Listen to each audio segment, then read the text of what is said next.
Eu dei título a essa mensagem de hoje: Crescer não é opcional. Eu estou falando naturalmente do crescimento em Cristo, do crescimento na palavra de Deus, do crescimento no convívio, na comunhão.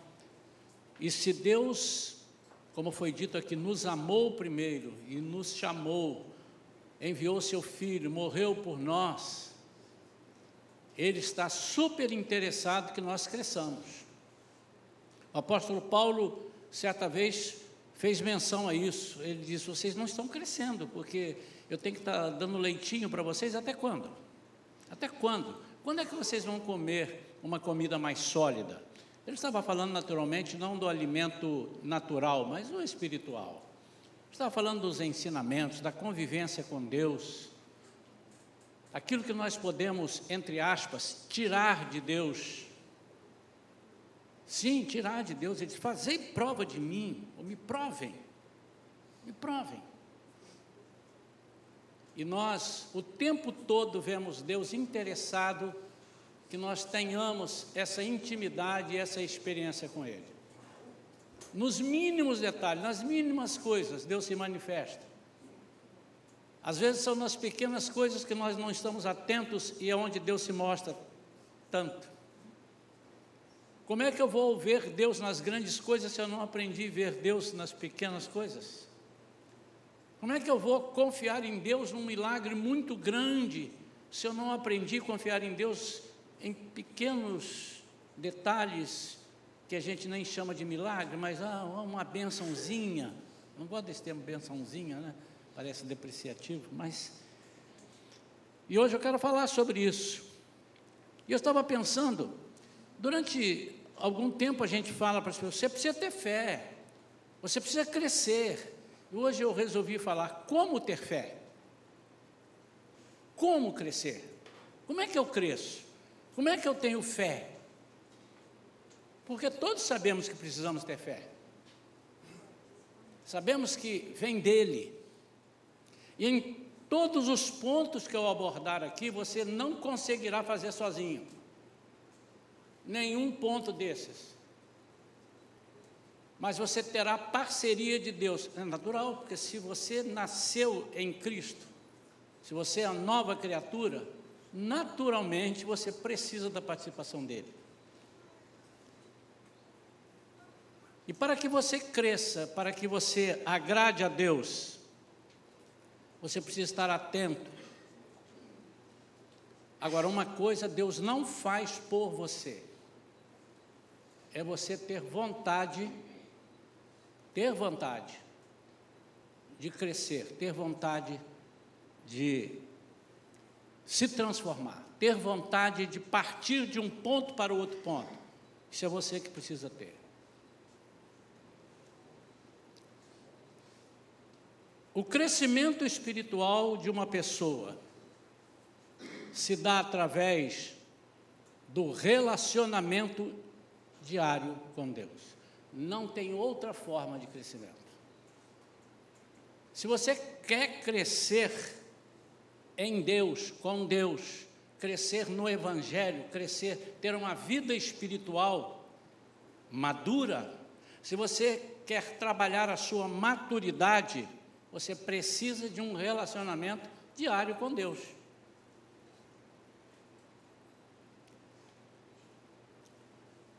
E eu listei aqui 3 pontos, onde nós, pelo menos esses 3 pontos, nós precisamos abordar e desenvolver na nossa vida.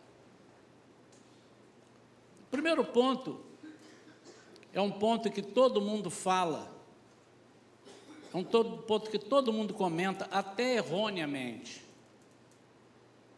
É a fé, desenvolver a fé. Como é que eu desenvolvo a minha fé?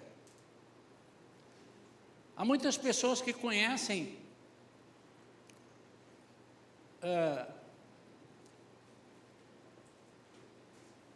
não digo que conhecem, que sabem o que significa fé. A teoria da fé, vamos dizer assim. Se eu perguntar para vocês o que é fé, Eu acho que cada um vai dizer da forma do seu jeito, mas vai dizer acertadamente. Se eu pedir para citar um versículo, todos vão a Hebreus, capítulo 11. A fé é a certeza das coisas que se esperam e a convicção de fatos que se não veem. Mas será que eu pratico isso na minha vida? Alguns dizem assim, ó, eu vou ali na loteria fazer uma fezinha. Mas a fé está intrinsecamente ligado a tudo da vida do crente, do cristão. Tudo que nós fazemos, nós precisamos de fé. Por uma razão simples, nós não conhecemos o amanhã. Quando eu digo o amanhã, é 10 minutos depois. Eu não consigo conhecer. Você tem fé para andar de avião? Quantos já andaram aqui de avião? Já voaram? Muito bem. E será que você chegou no aeroporto e falou assim, por gentileza, poderia me passar o laudo médico desse... Como é que está a vida desse piloto? Como é que ele fez os últimos exames? Quando? Vai ter fé assim na China, irmão. Você vai entrar num avião que você acha que vai chegar do lado de lá, mas você tem fé para entrar. E isso está ligado à confiança. Quando nós dizemos que temos fé, mas não temos confiança, nós desagradamos a Deus. E ninguém pode receber se ele não tiver confiança. Você pode dizer que tem fé, mas se você não confiar, você não recebe. Por que você não recebe? Você não recebe porque você abandona aquele projeto que você iniciou. Como é que eu posso, então, esticar a minha fé?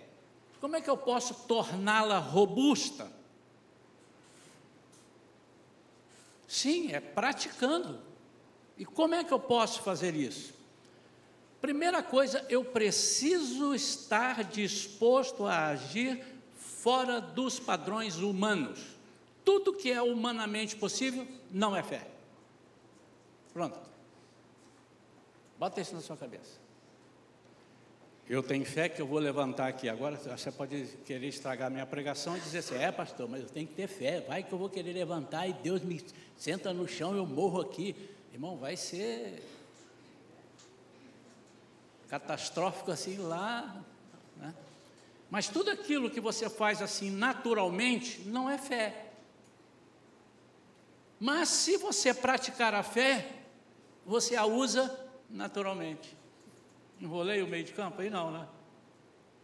Só os inteligentes entenderam. Quem entendeu fica sentado. Claro. Tudo aquilo que depende de mim e acho que eu não preciso porque já acostumei, isso não é fé. Isso é prática. Mas a prática da fé faz-me viver naturalmente com as coisas, conviver naturalmente com as coisas da fé. A fé é espiritual, você não pode esquecer disso também. A fé não é nada natural, é espiritual. Ela vem de Deus. Aqui diz no versículo, né, que eu citei em Hebreus 11, é a certeza de algo que eu não conheço. Eu não conheço. Então, nós crentes temos que viver o tempo todo pela fé. Feche os seus olhos assim, imagine você indo agora para a Nova Jerusalém Celestial, que a Bíblia diz, mas você não está vendo, não tem foto aqui. Nova Jerusalém, como é que será? Eu estou indo para lá. Se você quer ir para lá, tem que ser pela fé. E você precisa exercitar. Nós vamos ver, tem mais 2 pontos que vão completar isso daqui. E eu vou mostrar as incoerências da nossa vida quando nós dizemos que temos fé. Quantos têm fé aqui? Alguns agora ficaram em dúvida, eu falei, não, vou esperar o senhor terminar, depois eu digo. Nós temos fé, né? Andamos por fé. Quem duvida disso, duvida da palavra de Deus e duvida do próprio Deus. Irmãos, isso é uma coisa que me aborrece a mim, Isaías. É a pessoa duvidar de mim. A pessoa fizer pouco caso daquilo que eu estou falando, desdenhar, Tem um negócio. Principalmente se for para eu te pagar alguma coisa e você achar, você vai me pagar mesmo? Eu não sei o que, você me dá 30 garantias? O irmão está duvidando de mim. Agora coloque-se no lugar de Deus. Quando nós duvidamos de Deus e fazemos automaticamente. Se eu perguntar, você duvida de Deus? Se perguntar um bêbado ali na rua, ele vai dizer que não. Se perguntar um ímpio, uma pessoa que nunca teve relacionamento com Deus, ele vai dizer, não, eu não duvido. Mas na sua vida ele duvida, na prática ele duvida. Tem uma historinha que eu conto, a Vivian já cansou de ouvir quando eu saía para pregar em todos os lugares, quando eu pregava sobre fé, porque cada igreja era diferente, eu podia contar a mesma negócio, e ela falava, mas eu vou contar de novo. Diz que um camarada no circo, ele era um trapezista, e ele equilibrista, malabarista, tudo terminista. Ele era lá. Então, e o número que ele fazia, ele andava num cabo de aço, numa altura, num cabo de aço fininho, equilibrado, todo mundo já viu isso, né? Aí, ele fazia aquilo há muito tempo, ele tinha um ajudante. E um dia ele resolveu atravessar aquele cabo de aço, fora do circo, num penhasco, e ele perguntou para o ajudante, você acredita que eu vou conseguir? Com os pés nas costas. Ele já sabia quem era ele, convivia com ele. Ele disse, mas hoje eu vou fazer um negócio diferente. Hoje eu vou atravessar empurrando um carrinho, desse carrinho de construção, carrinho de mão assim, tem uma roda só na frente, equilibrando. Isso agora ficou mais fácil ainda, você vai segurar o carrinho, vai lá e sai. Não, mas o que eu não te disse é que você vai dentro desse carrinho. Ele disse, não, aí não. Aí não. Não, mas você não crê? Não, mas peraí. Ele cria, mas não confiava. E é engraçado que de vez em quando nós temos uma fé para falar para o irmão, não, tenha fé, vai dar certo, irmão, vai dar certo. E não vou orar por isso, às vezes nem ora, esquece e tal, mas eu fé. Mas quando se trata da gente, eu vou botar você dentro do carrinho, eu não, põe outro. A nossa fé, quantos irmãos estão entendendo? Pastor, o senhor ainda não falou como é que eu desenvolvo essa fé. Calma, meu irmão, o culto ainda não acabou. É incoerente com a fé cristã alguém se escorar em algo humano e visível. É incompatível. Por quê? Porque a fé trata de futuro. E humanamente ninguém pode prever o futuro, ninguém pode... não, eu tenho uma pessoa que fala, então, não, é Deus que está falando com ele, você está falando do profeta e tal. Não, eu estou falando humanamente, é impossível. A fé trata de coisas do futuro. A fé é a certeza de uma coisa que eu estou esperando, que virá, futuro. E a convicção de algo que eu não vi. Isso é tremendo. Algo que ainda irá acontecer. Então, nós não podemos perder de vista o que é fé. Fé é uma coisa que eu não sei. Fé é uma coisa que eu não sei. E se você não sabe, eu vou completar. Fé é uma coisa que você nunca saberá antes de acontecer. Por isso que você precisa da fé. É a certeza. E quem caminha com Deus sem ter certeza de que Ele possa fazer, desagrada a Deus. Isso é muito sério, irmãos.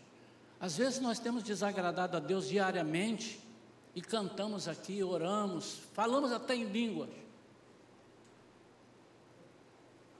Mas desagradamos a Deus, Ele fica triste. Você não deixa de ser filho de Deus. Assim como teu filho te desagrada, faz uma desobediência, faz alguma coisa, ele não deixa de ser seu filho. Você vai continuar comprando coisas para ele, tá? Mas você fica aborrecido.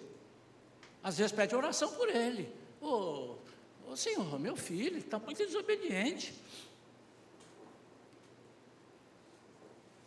Agora, eu vou colocar algumas incoerências para você saber, começar a compreender melhor o que é fé.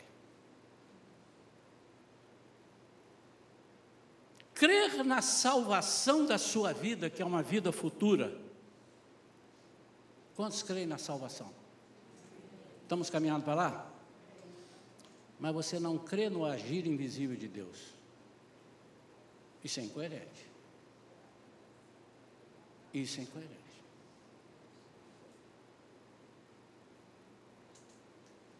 Eu sei que Deus tem um lugar preparado para mim e eu estou indo para lá, mas eu não sei se eu vou chegar lá. Isso é incoerente. Ter a certeza da salvação não é ter certeza de que você já está lá, é ter a certeza que Deus fez algo para você estar lá. Ter certeza da salvação é ter certeza de que Deus fez tudo, está tudo pronto para você ser salvo. Ele não errou em nada. Ter certeza da salvação é ter certeza da palavra de Deus. Ele garantiu, agindo eu, quem impedirá? Ele pergunta isso.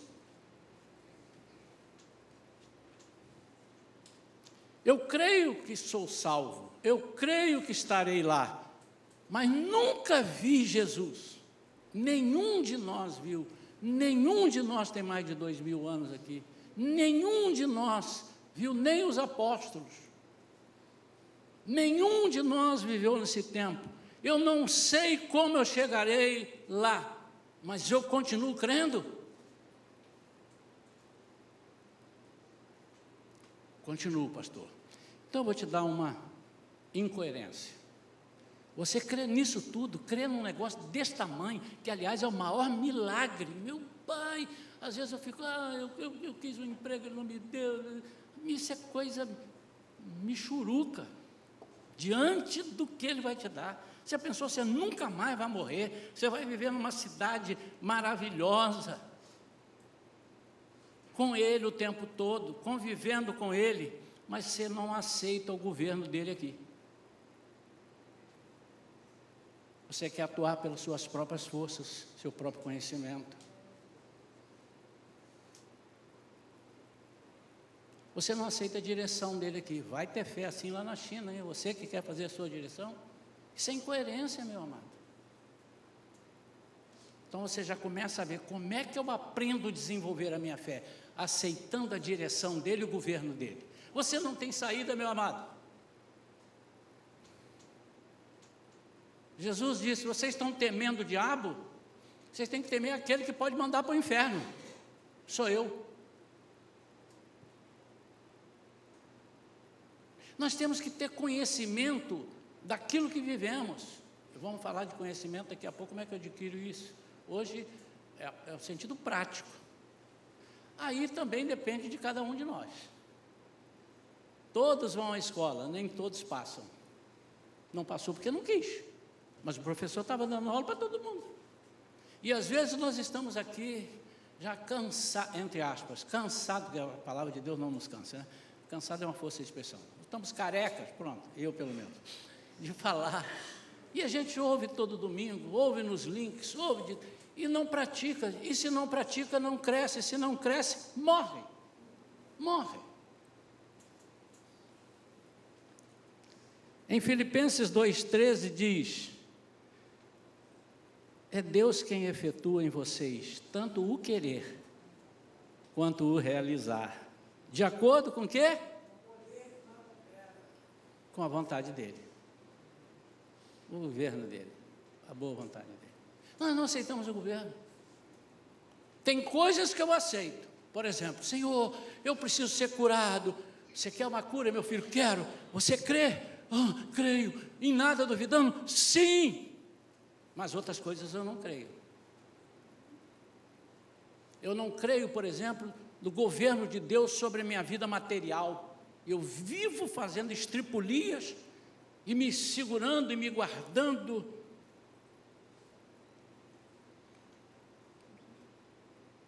Eu creio que Deus me salvou da morte eterna, mas eu não creio que Ele me suprirá nas coisas básicas da minha vida, necessidades materiais. Foi pregado recentemente aqui sobre a caminhada de Abraão. Ela é muito tremenda, tem tanto ensinamento ali. E ontem, quando você estava falando lá para o casal, Deus foi me dando mais umas coisas, eu anotei, falei, qualquer dia desse, eu vou falar sobre isso. Quando Deus chamou Abraão, na época ele ainda era Abrão, né? Quando Deus chamou Abraão, ele foi não para um lugar, ele foi para quem o chamou. E aí está toda a diferença. Já pensou nisso? Tanto que os discípulos perguntando a Jesus, ele não pergunta para onde iremos, ele pergunta para quem iremos. Porque se eu souber para quem eu vou, eu sei para onde eu vou. Anotou a frase aí, Ingrid? Depois nós vamos fazer um livro, você vai levar 30%. Está bem, Ingrid? Isso é muito importante, irmãos. Isso é fé. Eu não me interesso saber para onde eu vou, se eu sei com quem eu estou.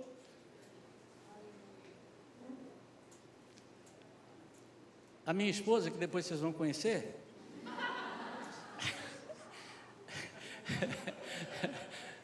amém ou não amém, irmão? Oh, Jesus, aleluia, isso é muito bom. A minha esposa sempre, né, praticamente sempre, só algumas viagens missionárias que eu precisei de fazer sozinho para fora do país, mas a maioria ela foi comigo. E a coisa mais engraçada é você ver a Vera viajando comigo. Ela não se preocupa com nada. Ela sabe com quem que ela está. Ela sabe que eu conheço mais do que ela viajando, porque eu viajei mais. Então, eu estou lá, a gente passa na Polícia Federal, passa uma coisa assim, passa um, depois passa o outro, aí pararam nela, ela, filho. Ela nem sabe o que o cara vai perguntar a ela, a senhora vai bem? Nem sabe, ela, filho, está falando aqui. Ela não quer saber. Quando sai na porta do aeroporto, ela sai com uma tranquilidade, porque ela sabe com quem que está. Ela sabe que eu já reservei o carro, ou que eu chamei alguém. Ela vai comigo. Temos lugar aqui na frente, hein? Ela sabe. Então, para ela não é importante. E de vez em quando eu aperto ela e digo assim, olha, eu estou fazendo aqui o roteiro e tal, você não está aqui, olha aqui as fotos, legal, não, mas está tudo bem. Por quê? Ela tem confiança, ela convive comigo há mais de 2 anos. Há mais de 2, irmãos. Ano que vem, 50 de casados, mais 6 de namoro e noivado, 56. Aí você há de pensar, pastor, o senhor casou com 10? São coisas, são os milagres da vida. Ela sabe. Eu estou falando do casamento, porque o que é Cristo com a igreja? Casamento.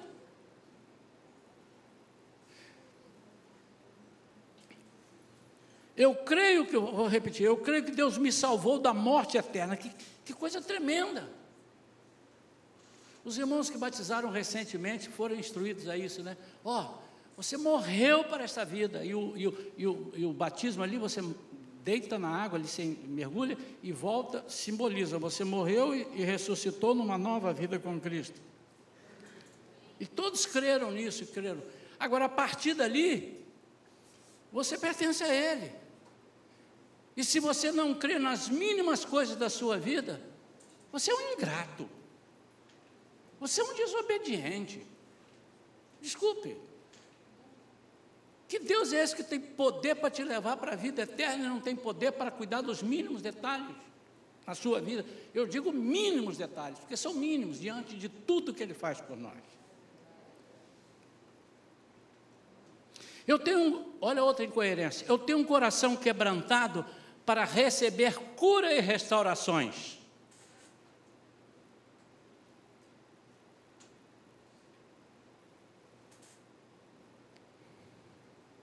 Mas meu coração é duro para consagrar certas coisas. Eu tenho 2 corações, um para receber e o outro para dar.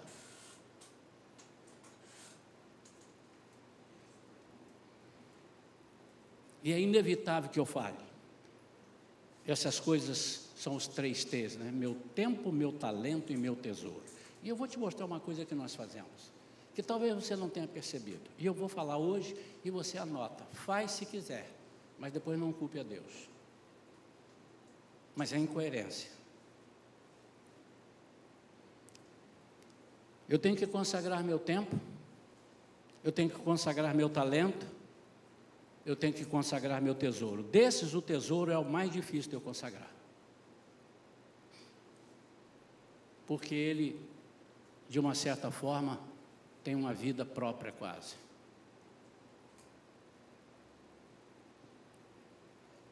É com dinheiro que eu compro, é com dinheiro que eu suborno, não é? Olha a confusão que está esse país por causa do suborno. O cara comprou todo mundo. Todo mundo não, porque ele não me comprou, né? Mas também ele nem me conhece. Mas não ia me comprar. O suborno. E ele está preso. E ele estava confiando em quem? No dinheiro. Porque ele disse, eu comprei todo mundo, eu espalhei dinheiro para todo lugar. Na hora que eu falar, estou preso. Ele mandou, e aí, bloqueou? Está nos jornais, não estou inventando nada não, irmão. Ninguém pôde fazer nada. E agora? Mas olha, preste atenção no detalhe. Consagrar o meu tempo é tão importante quanto. Eu estou dizendo que o tesouro é mais fácil, porque ele é mais palpável. Você domina. Você vê que algumas pessoas têm muito dinheiro, eles são arrogantes. Quanto é que custa? Eu não quero saber. Quanto é que é? Toma aqui. Achando que todo mundo se vende, não é? Eu não tenho problema. Eu tenho muito dinheiro, tenho $1 bilhão guardado. Mas se vier uma enfermidade na sua vida, você está pronto para ser curado. E às vezes não usa 1 centavo do seu dinheiro. E às vezes você quer usar todo o seu 1 bilhão e não consegue resolver o seu problema. Mas o tempo, eu não ia falar isso agora não, mas está bem à vontade aqui. Eu tenho observado, irmãos, que a igreja está muito bonita todos os domingos, mas ela só está bonita depois de meia hora de culto. Será que eu acho que o louvor não é importante para Deus? Será que eu acho que a palavra que a irmã leu aqui sobre o amor, a palavra linda em 1 João, primeira carta de João, ela não presta para mim? Eu pego o carro andando, esse é o tempo que eu dou para Deus? Não, é o que eu posso. Mas eu não vou nem falar no voo, que você tem que chegar no aeroporto e tal, não, porque é uma regra, não vou nem falar isso, porque isso é máxima. Mas numa festa, num casamento, num aniversário, principalmente se você souber que tem muita comida e muita coisa, você não vai querer chegar depois, porque você não vai ter mesa para sentar. Aí você chega cedo. Não é uma incoerência você dizer que o seu tempo pertence ao Senhor? E seu talento? Que dificuldade, irmãos, quando a gente faz um anúncio. Irmãos, quem pode servir nisso assim? Pastor, como é que é? Olha, eu posso 10 minutos no dia tal. Às vezes pode mesmo, porque ele é muito ocupado. Eu não me refiro a esses, né? Eu não vou querer que uma pessoa venha aqui de tarde, se ele trabalha o dia inteiro, como é que ele vai pedir demissão para vir aqui à tarde trabalhar na igreja? Não, não é isso que eu estou falando. As pessoas que podem fazer, podem fazer bem. E depois de 6 meses, assim, eu vou passar a bola para outro, porque eu já dei a minha participação. Anote uma coisa, você nunca deixará de dar a sua participação. Até Jesus nos chamar, nós temos que estar a serviço dele, batendo continência. Aprenda isso, irmão. Porque se você não fizer, você vai morrer. Você não vai crescer, você vai deixar de ser aguado, regado, né? Aguado não é reguado, regado.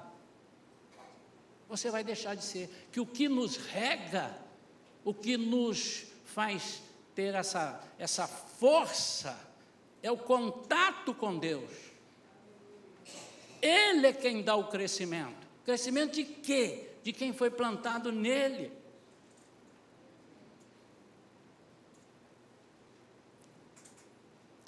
Quando eu falo tempo, talento e tesouro, não é para você escolher um dos 3, são os 3. Deus não está à venda, e você pode ser o maior dízimo da igreja, a maior oferta da igreja, mas se você é mesquinho no tempo e no talento, você não compra Deus com seu dízimo. Anota isso, irmão. Então uma coisa não pode compensar a outra. Não, eu não oferto, é uma palavra que precisa ser dura, irmãos, porque às vezes nós estamos morrendo e o pastor vai ser chamado a atenção lá, ô Isaías, vem cá, por que você deixou o camarada morrer, por que você deixou ele não, porque, sabe pastor, quando a gente vai falar de dinheiro, as pessoas ficam assim, mas ele mesmo falou, a maior parte no Novo Testamento, Jesus falando do dinheiro, por que ele está falando? Não é porque ele quer dinheiro, é porque ali leva para outro Senhor, é o que domina, e se você quer crescer, você tem que crescer em Cristo, não é com as coisas que você pode fazer, a coisa mais linda é você ver Deus trabalhar na sua vida profissional, material, financeira, coisa tremenda, você dizer, caramba, como é que eu cheguei a isso, como é que eu fiz isso, como é que surgiu isso, como é que eu comprei isso, como que é isso? Isso é fé, isso é entrega, e se você não tem isso, você confia no seu dinheiro. Pastor, desculpa, eu não confio não, eu não sou nem ligado ao dinheiro, então você não tem amor, piorou agora um pouquinho. Mas mesmo assim Deus nos ama. Pastor, então está resolvido. Sim, está. Não sei até onde você vai chegar. Não é que você vai crescer. Se você vai crescer raquítico, vai crescer iluminando, vai crescer, enfim. Há pessoas que dizem, não, o meu tesouro não está assim então, mas em compensação eu trabalho muito na casa de Deus. Ô, meu irmão, você está trocando?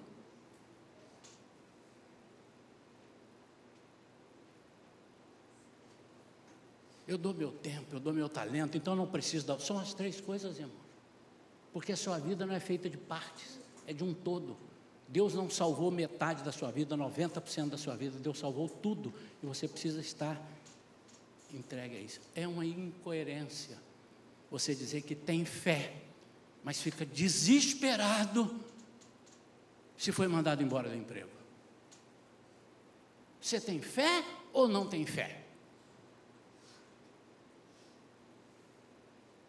Voltando a Abraão, que coisa tremenda, porque a Bíblia registra as coisas boas e as coisas ruins do servo. E por que Deus deixa aquilo? Para nos ensinar. E nessa caminhada, Abraão chega na terra, aí começa a ter fome, ele vai para o Egito, ele olha para onde tem comida. A comida do mundo não é para nós, ela traz consequências, e trouxe tantas a Abraão. Ele precisou de mentir, dizendo que Sara não era mulher dele, que era irmã. Ela era irmã, mas não 100% irmã, era por parte de pai. Mas ele aproveitou, porque ali, não, mas eu não estou mentindo, assim, na verdade, ela é minha irmã. Mas ele estava com medo. Medo de quê? Se Deus falou que eu vou fazer de você uma nação numerosa, se vai fazer, ela tem que ter filho. E por que você está preocupado e vai ter filho com outra mulher? Por que você vai buscar comida no Egito lá? Você trouxe um monte de coisa errada de lá. Mas mesmo assim, Deus... Mas Deus deixou aquilo acontecer na sua vida, ou na vida dele, e deixa acontecer, para nós vermos o que está errado. As coisas que nós fazemos seguindo a Jesus, fazemos erradamente, é para que nós avaliemos se não está certo. Desde que eu aceitei a Jesus, eu já deixei muitas coisas. Certamente faltam algumas coisas ainda para deixar, e diariamente. Por isso que é a caminhada, por isso que foram 40 anos no deserto. 400 anos vivendo sob um domínio totalmente idólatra. Agora eles querem sair dali e já entrar na terra prometida? Ia ser uma terra desprometida, né? Porque tudo que eles traziam do Egito, eles iam implantar na nova terra.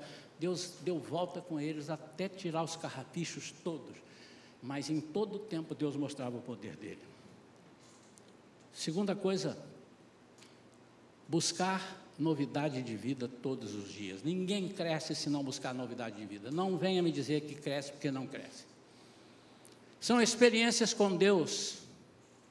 Tem que haver novidade sempre. Se você não tem experiências com Deus, você não cresce, meu amado. E dentro da experiência com Deus está incluído você ficar desempregado, você ficar doente, você ir para o CTI, você ser maltratado, você ser injustiçado, você não ser reconhecido. Tudo isso faz parte da experiência com Deus. Mas também as grandes coisas, você ser promovido. Mas ele caminha com você um pouco para ver se você tem condição de ser promovido. Porque é muito provável de você ser promovido no emprego, virar e tal, ganhar o triplo e se esquecer de Deus. É muito provável. É mais difícil você se esquecer de Deus estando na abundância, porque as ofertas são grandes.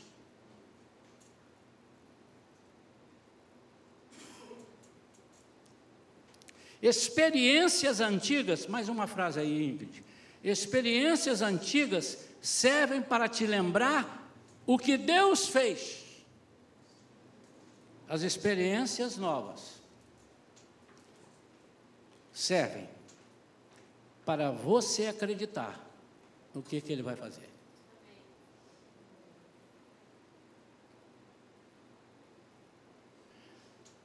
Quando o povo saiu e que foram acontecendo os milagres, Deus falava com Moisés, diga ao povo, quando eles perguntaram, o que é isso? Isso, foi Deus que fez, passou no mar vermelho, foi assim, vocês vão contar, porque não contar para aqueles que estavam vendo, é para gerações, é para você, meu amado e minha amada, que está aqui ouvir. Sim, Deus fez o povo passar, a pé enxuto, num mar que teve que se abrir para ele passar. Eles precisam saber.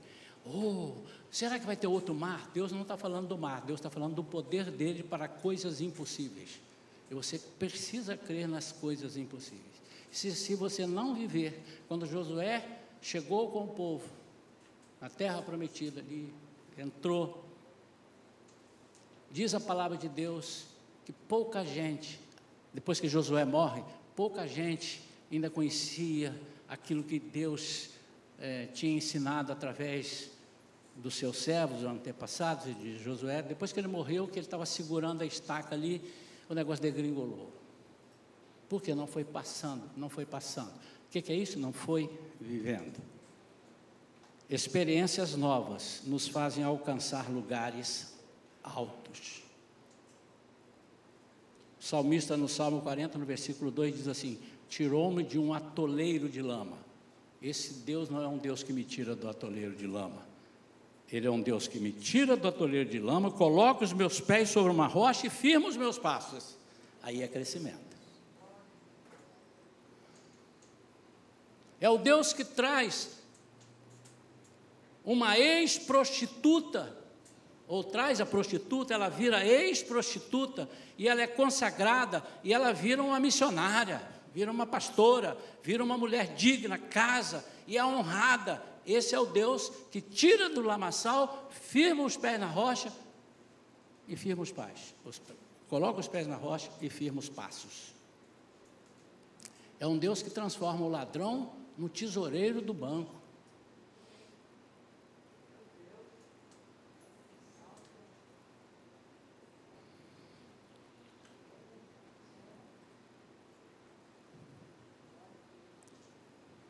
E novidade de vida, elas incluem desafios. E são esses desafios que nos fazem conhecer quem é o Deus e crescer espiritualmente. Deus tem umas coisas interessantes na Bíblia, que eu às vezes me pergunto, por que Jesus fez isso? Por que Deus fez aquilo? Eu faria diferente, lógico que eu faria, eu não sou Deus.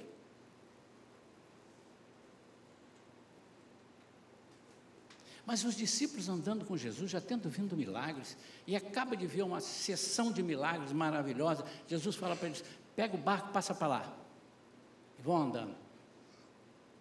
Aí ele vem andando, e diz, é um fantasma. Eles não criam que Jesus podia andar sobre a água. Mas o que me chama a atenção é numa outra oportunidade, que Jesus, ali Jesus estava longe e veio se aproximando, né? Mas teve outra que Jesus estava com eles, dentro do barco, e veio a tempestade.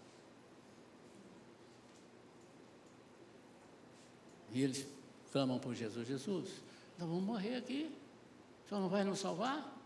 Aí Jesus dá um psiu, no mar, no vento. Aí eles fazem a famosa pergunta: quem é este? Quem é este? Que até ao mar e aos ventos manda e lhe obedecem. Vocês sabem por que eles falaram isso, irmãos? Porque eles estavam agarrados naquilo que eles aprenderam. Aquele lugar ali era comum ter tempestade. Eles criam que tinha um demônio ali, que afundava os barcos, davam as tempestades. Quando eles viram aquilo, eles pensaram logo no demônio. Mas eles não sabiam, ou tinham esquecido, que Deus, que Jesus era o Todo-Poderoso, que mandava em tudo. Eu não sei se era verdade, se era, mas eles criam nisso. E aí ele diz: quem é este? Que até ao mar e aos ventos manda e lhe obedecem. Por que Jesus faz isso? Porque quando eles chegam do outro lado, onde eles precisavam, quando eles prosseguindo, vamos dizer assim, prosseguindo na caminhada, eles já estavam caminhando com Jesus há um tempo, mas prosseguindo, eles precisariam de ver coisas maiores do que aqueles que eles viram.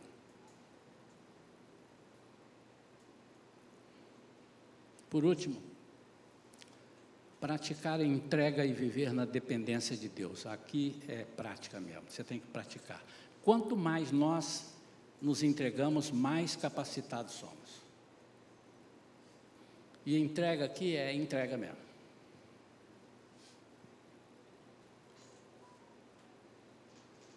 Não é o ponto principal, mas é um deles. Se você tem dificuldade, você tem uma roupa no seu armário que não te serve mais, e você não consegue tirar ali para dar para os outros, você é agarrado e não sabe se entregar.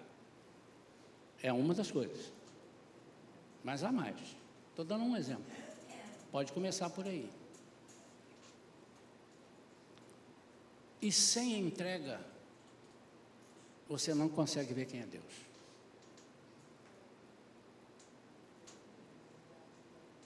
Quanto mais nos entregamos, mais capacitados somos. Ele diz em 2 Coríntios 12, 9: o meu poder se aperfeiçoa na fraqueza. Quanto mais você está fraco, aí é que você é forte. Então, entregar é esvaziar.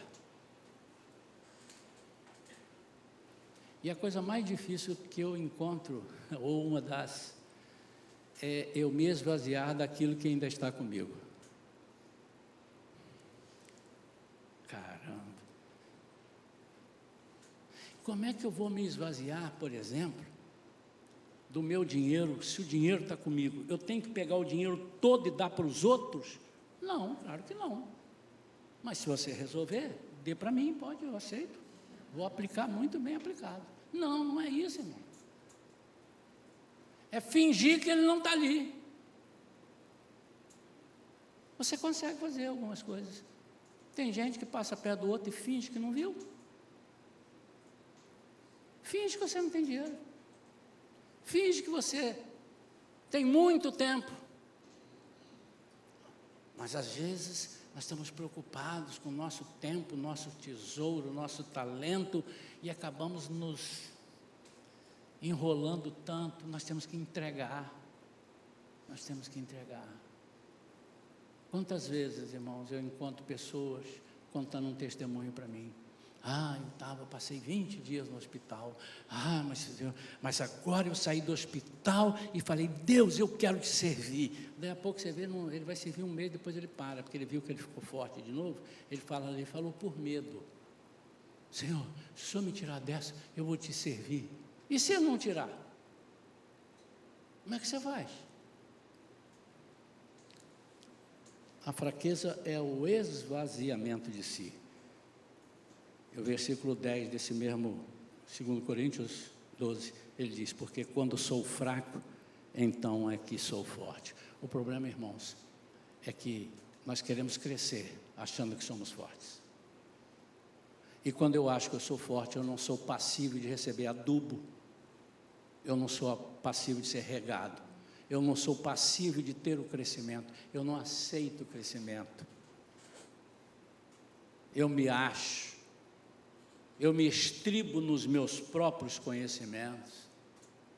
O provérbio diz isso. Nós não devemos nos calçar, nos estribar. Você está entendendo isso? Então, na prática, eu preciso desenvolver a fé. E desenvolver a fé, irmãos, é o primeiro de tudo.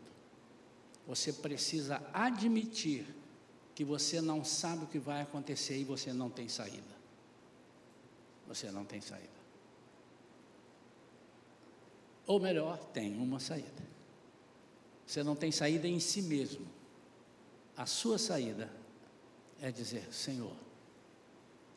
E outra coisa, eu já preguei sobre isso aqui, falei sobre a fé também, sobre isso. A fé, quando você alcança aquilo, consegui, pode esperar que aquilo é um degrau, vai vir outro que você não conhece, e outro que você não conhece, até Jesus voltar, você vai precisar de fé, depois você não precisa mais. Lá no céu ninguém vai precisar de ter fé.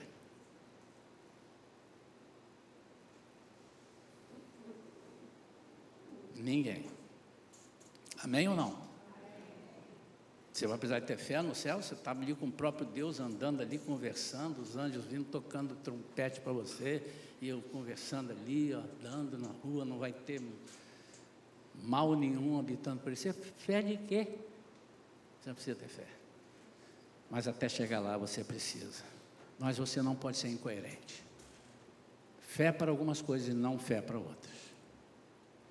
Eu tenho fé que Deus vai me levar para a vida eterna, mas eu não tenho fé que Ele vai me cuidar de mim até eu chegar lá.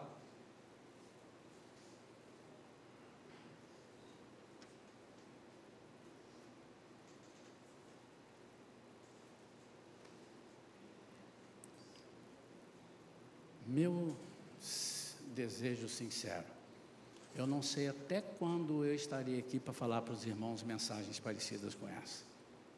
Mas Jesus também estava preocupado. Ele falou assim: até quando eu vos suportarei? O que é isso? Até quando eu vos darei suporte? Até quando eu estarei convosco? Se você pensa que vai crescer vindo aos cultos domingo, você está se enganando, irmão. Esse é um dos pontos. Mas para crescer, tem muita coisa que você precisa fazer em casa e na rua, no seu trabalho, fora da visão dos irmãos. Você precisa fazer. Ler a palavra, orar, mas principalmente buscar novidade de vida. Principalmente porque com novidade de vida você vai descobrir coisas na Bíblia que você não descobriria, você não sabia. Novidade de vida é vida nova todos os dias. E essa vida nova pode ser uma vida nova de novos tropeços. O Senhor quer fazer você ficar fortão. E se você quer ficar fortão, Ele não pode te dar 10 quilos para você levantar. Ele tem que dar 15, 20, 30, 40. Não é isso, Simas?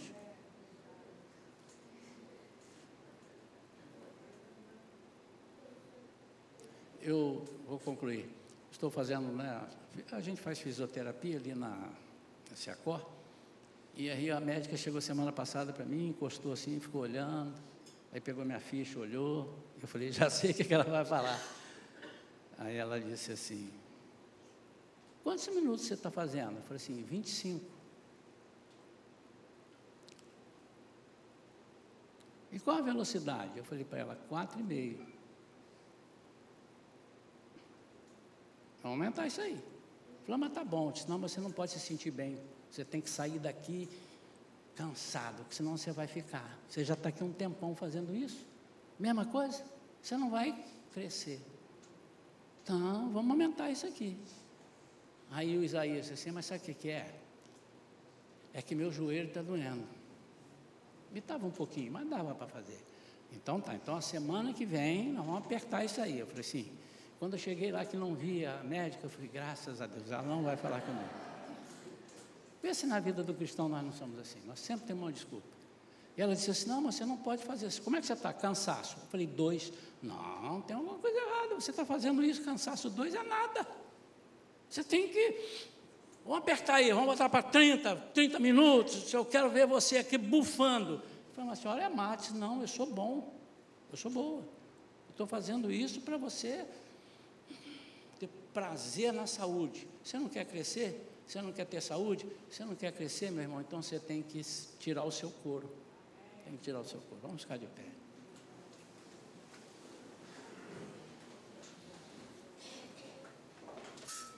Essa é uma palavra que eu reputo uma palavra bem amorosa. É uma palavra de quem ama o seu rebanho. É uma palavra de quem ama a igreja que ele pastoreia. Porque eu não queria encontrar com ninguém de vocês daqui a uns anos aí na rua, subnutrido, espiritualmente falando. Eu gostaria de encontrar pessoas assim na rua. Cadê fulano, hein? Fulano agora é missionário ali, fulano agora tem um grupo ali, ele está arrebentando a boca do balão. É isso que nós queremos. Eu quero orar por vocês nesta manhã. Vou consagrar a vida de todo mundo agora que quiser. Basta você querer. Você precisa querer. E se você quiser, como um sinal de que você quer, porque eu não penetro dentro do seu pensamento, você vai botar a mão no teu coração, porque é dele que procedem as coisas, fonte de vida. Então é só um simbolismo. Põe assim: Pai querido, em nome de Jesus, aqui está o teu povo. Eles ouviram a tua, não a minha palavra. E eu te peço, Senhor, em nome de Jesus, dá crescimento a esse povo, a minha, a tua igreja. Pai, nós não queremos ser os mesmos do mês passado. Nós queremos ser novos. Cada dia um desafio. Desafia-nos, Senhor, porque nós precisamos crescer. Pai, tira de nós as incoerências que nós mesmos falamos. Às vezes nós vamos falar para um ímpio, ele vai cobrar a gente. Ué, mas você não é crente? Você está falando isso? Você está com medo? Pai, como eu já ouvi isso na minha vida no passado. Você tem medo? Mas você não é crente? Pai, nós não podemos ouvir isso. Ao contrário, nós temos que dizer isso. Você tem Jesus? Não tem? Então vem para Jesus. Porque Jesus é a solução de todas as coisas. Pai, que nós possamos ser homens e mulheres que buscam o crescimento para vencermos todas as artimanhas do maligno, em nome de Jesus. Amém, amém. Podem sentar, queridos. Fiz de tudo, irmãos, para fazer a mensagem mais curta, porque nós temos 2 testemunhozinhos antes de dividirmos em classe, e eu não consegui aqui.